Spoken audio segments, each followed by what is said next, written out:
This is the digital channel of the General Overseas Service of All India Radio. I am Manoj Mainkar, and in the next half hour, I'll bring to you news updates from India and around the world, awareness videos on coronavirus by Government of India, and a lot more. We'll begin with the news updates.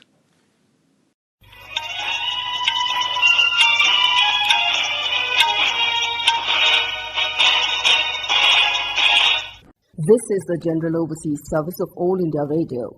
Namaskar. The news snippets. Prime Minister Narendra Modi performed the Bhumi Pujan, groundbreaking ceremony for the Sri Ram temple in Ayodhya amid chanting of hymns. The Uttar Pradesh Governor Srimati Anandiben Patel, UP Chief Minister Yogi Adityanath, and Rashtriya Swayam Sevak RSS Sarsang Chalak Chief Mohan Bhagwat and Chief of the Sri Ram Janmabhoomi Tirth Kshetra Nyas Trust Mahant Nritya Gopal Das were present on the occasion. Later addressing the gathering at Ayodhya, Prime Minister said he felt humbled at being a witness to the historic moment. Sri Ram is the embodiment of virtues and an inspiration to all. Mr. Modi said today the entire country is celebrating. Centuries of struggle has come to an end. Prime Minister said that the country has to rise up as one and follow the righteous path as shown by Lord Sri Ram. The Indian Prime Minister said the temple would be a tribute to the sacrifices, resolute will and innate belief of lakhs of people. Lord Ram is in the hearts of everyone and we should always imbibe his teachings. Today, Sri Ram's teachings are more relevant than ever. Prime Minister observed Sri Ram Janmabhoomi Tirth Kshetra will usher in a new dawn and large-scale development would take place in Ayodhya. Earlier, after arriving at Ayodhya, Prime Minister offered prayers at the famous Hanuman Gadi temple and also had darshan of Ram Lala. 12,82,215 people have recovered from coronavirus in the country till now. In the past 24 hours, 51,706 people recovered. The recovery rate has climbed to 67.19%. 6,19,652 tests for COVID-19 were conducted in the country in the last 24 hours.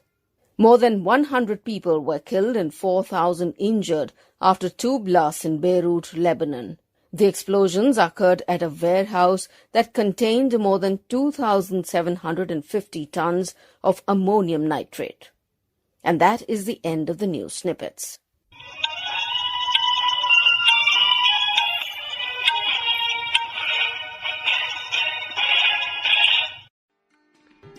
Kashmir, the land of sages, seers and of immense beauty, has a rich musical heritage and cultural legacy. Kashmiri music replicates the wealthy melodic heritage and enlightening inheritance. It is blessed with the superb performing arts, evident in the form of expressive dramas and also dance, enthralling folk musical forms and exclusive dance steps.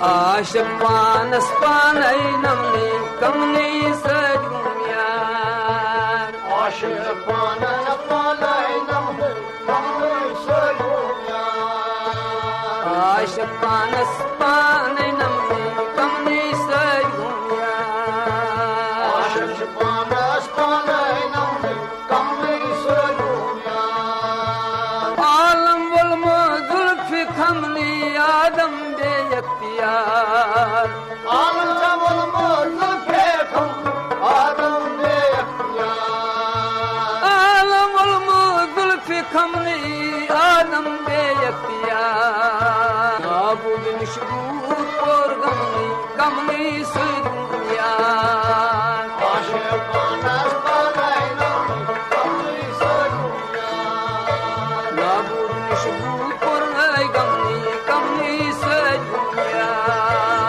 Ashpan aspanai namni kamni sudunya Ashpan aspanai namni kamni sudunya Ashpan aspanai namni kamni sudunya Darba karmas por तति सब्जार दरबार कैमस पोशन हरदम तति सब्जार दरबार कैमस पोशन चमनी हरदम तति सब्जार दर्दुक रंग road गुल बादमनी कमनी सजून यार आशिक पानस पानाई नमनी कमनी सजून यार दर्दुक रंग रोट गुल बादमनी कमनी सजून यार आशिक पानस पानाई नमनी कमनी सजून यार आशिक पानस पानाई नमनी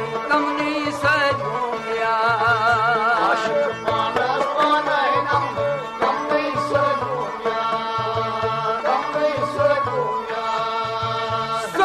मजबाग सोरी समनी कुदरत से बेशुमार सुंदरस मजबाग सोरी समनी कुदरत से बेशुमार सुंदरस मजबाग सोरी समनी कुदरत से बेशुमार ये इबादत पोता चमनी कमनी से दुनिया आशिक पानस पानाई नम कमनी से दुनिया ये इबादत Due to Kashmir's close proximity to Central, Eastern and Southern Asia, a unique blend of music has evolved encompassing the music of three regions. The music of Kashmir Valley is influenced by Central Asian instruments and musical scales. Kashmiri traditional music instruments include santoor, rabab, the bamboo flute, the tabla, the matka, a percussive clay pot renowned for its resonance.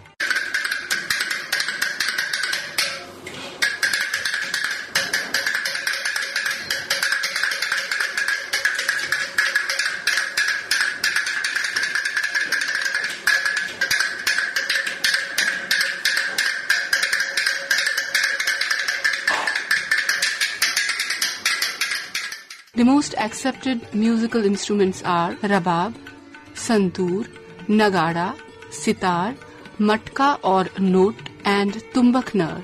Harmonium and santoor are widely played by musicians and it is conveyed by dehar or musical troupe.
Tumbaknar is much similar to the dholak and is performed by women in marriage parties. Women sing along with the beats of Tumbaknar.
Sufiana Kalam forms the central theme of Kashmiri music, as the beauty of Kashmir also lies in the mysticism of Sufiana Kalam. Bazm-e-Sufiana is a blend of meditation, prayer, and a message of peace. It has roots in Kashmir, and people believe that this movement started in Kashmir and spread all over the subcontinent.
The seeds of Sufism were sowed by great Hazrat Bulbul Shah.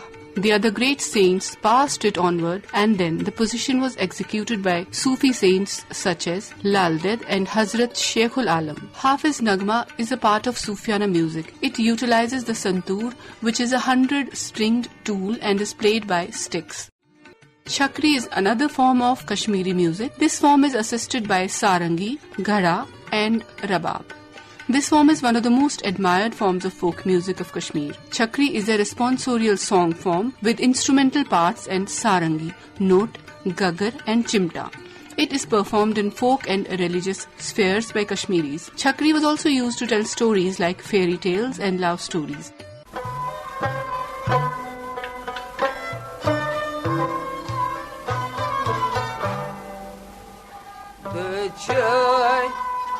Aşka söyleyelim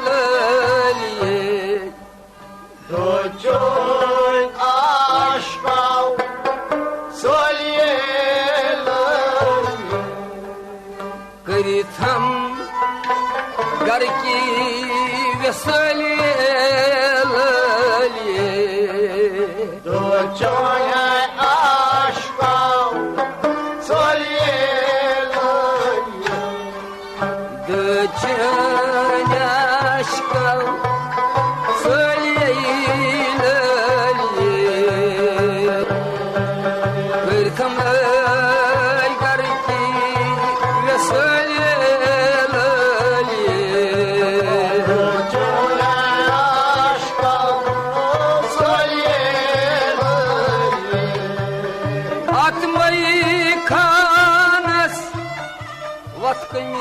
Şiri atam vay kana vakıfsa şiri atmay kanas vatkmi şiri ronamay lay zöyle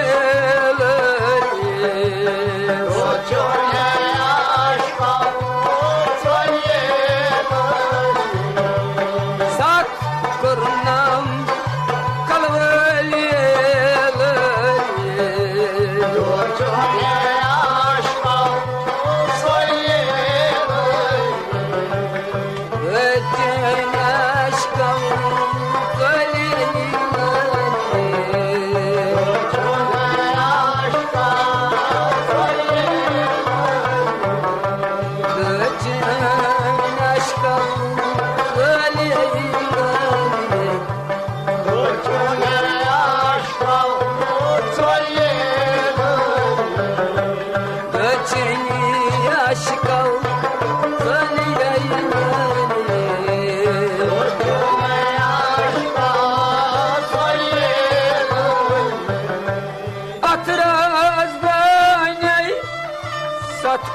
Şimay Atamazdan sattı şimay Atrazdan sattı şimay. Chakri ends with a Kashmiri dance form called rof, which is played on fast notes. It is a very important part of a wedding.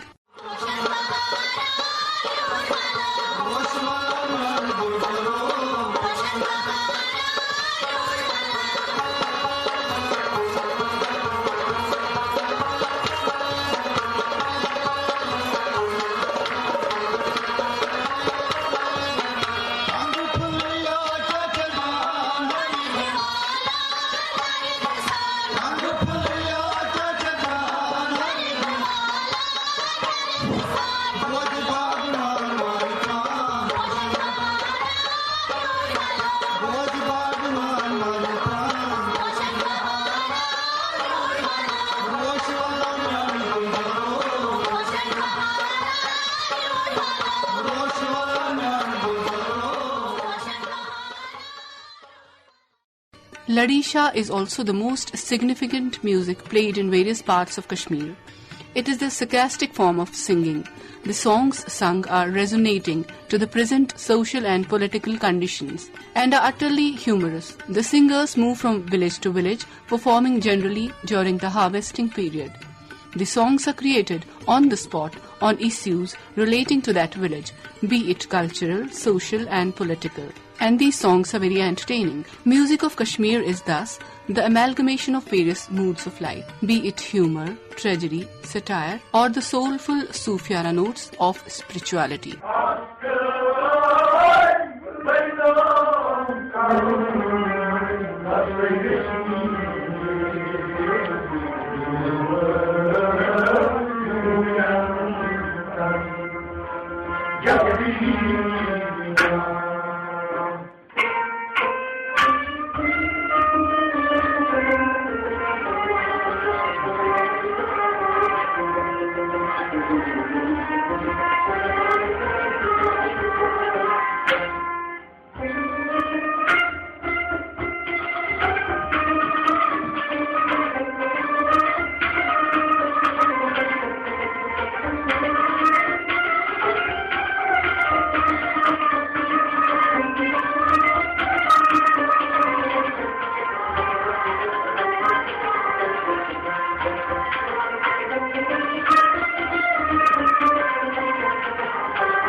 You are tuned to the General Overseas Service of All India Radio. We now bring you today's commentary. India plans quantum leap in defense production. It is scripted by Manish Anand, Senior Special Correspondent, The New Indian Express. With the draft Defense Production and Export Policy (DPEP), India has set eyes on a large slice of the global defense supply chain. By 2025, the draft positions the size of the indigenous production at $25 billion, with one-fifth export bound. From being the third largest importer of defense goods, India is aiming to take a leap of faith in line with the stated policy of Atmanirbhar or self-reliance. The Ministry of Defense has put the draft Defense Production and Export Promotion Policy 2020 in the public domain for comments from different stakeholders. In the course of the next 3 weeks, the ministry would be engaging the stakeholders in discussions on the draft policy. The policy document will guide the country to emerge as a top-ranking country in the world for defense and aerospace. The draft policy has come on the back of India allowing 74% foreign direct investment (FDI) in the defense sector earlier this year. Raising the limit from 49%, Finance Minister Nirmala Sitharaman had rightly stated that the policy decision is in tune with the objective of self-reliant. That the government would be listing out certain defense weapons and platforms exclusively for procurement from domestic production further gives weight to the objective of self-reliance. Additionally, the draft policy document has come at a time when India is empowering the armed forces with cutting-edge military hardware and platforms. The acquisition of the first set of Rafale fighter jets is an affirmation of the clarity in the decision-making process. The stated objectives of the draft include building a globally competitive defense industry along with aerospace and naval shipbuilding. Research and development indeed is at the core of gaining global acceptance, and the draft policy lays much emphasis on indigenous innovations. To achieve the ambitious goals, the draft document rightly promises to reform the domestic procurement. Also, it's a welcome step that the policy document states faith in the startups and the small and medium enterprises. Seen with the policy decisions to open up the space sector for the private sector, the draft document also shows the intent of encouraging indigenous efforts to meet the demands of the country. Earlier, the government had clearly spelled out the intent to corporatize the ordnance factory boards. It is the way forward to get the best management practices to achieve the goal of gaining a prominent role in the global defense supply chain. It's worth recalling that rupees 20,000 crore Atmanirbhar package announced by the government recently had laid much emphasis on Make in India initiative in the defense sector also. The package had offered many financial incentives to the MSME sector, which is seen by the draft document as crucial in achieving the $25 billion of defense production by 2025. The MSME sector is also the largest employer in the country. The roadmap laid out by the draft document may have a multiplier effect on employment generation within the country, which in turn could also make the Indian economy robust in the coming years. It's worthwhile to note that the Make in India initiative has shown welcome results in recent years, notably in electronics, including manufacturing of mobile phones. In the case of television sets, the domestic manufacturing is now catering to over 65% of the total demands. Now, Import of television sets is put under the restrictive list. The government has already said that it would keep increasing the list of weapons for exclusive domestic procurement, would surely strengthen the MSME and startups. A report by Stockholm International Peace Research Institute released in March this year had noted that India increased its defence exports to rupees 10,745 crores in 2018-19, a 100% jump from rupees 4,682 crores in 2017-18. This makes the draft defence production and export policy quite realistic. That was today's commentary. India plans quantum leap in defense production. It was scripted by Manish Anand, senior special correspondent in New Indian Express, and read by Kaushik Rai. This broadcast came to you from the General Overseas Service of All India Radio.